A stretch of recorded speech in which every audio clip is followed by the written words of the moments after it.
so much over the years. I've been with the business 28 years now, but I would tell you today, and we're 10 years into a pretty significant cultural shift and culture journey, but I would say today, you know, how we talk about our purpose in business is just making business a force for good.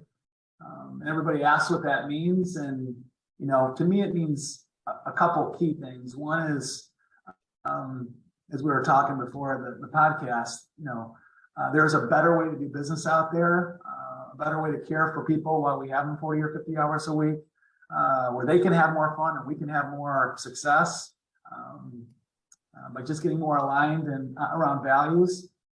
So teaching other businesses that there's a better way, that's been one of our, you know, purposes as of late. We established a leadership academy just because we had so many people through social media pinging us and calling us and saying, hey, look, we see what you're doing. We're hearing about it.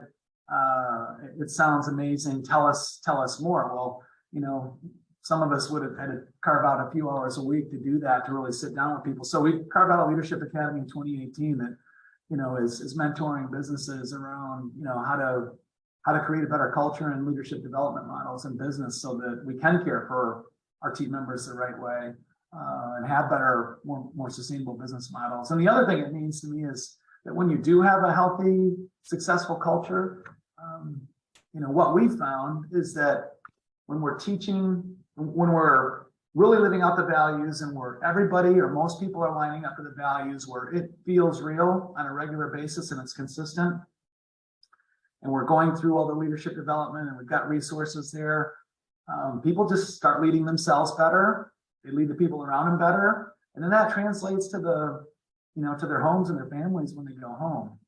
And to me, that's where when we say business is a force for good, that's really where the magic happens, because when we start leading our kids and our families better at home, because they have a great experience at work, and while it might be challenging and, you know, difficult sometimes, nobody's beat down or, you know, belittled or berated at work. They're just, they're just leading better at work, and they lead their families better at home. And that example over time, I think for children, you know, is exactly what the world needs to, you know, get to a better place.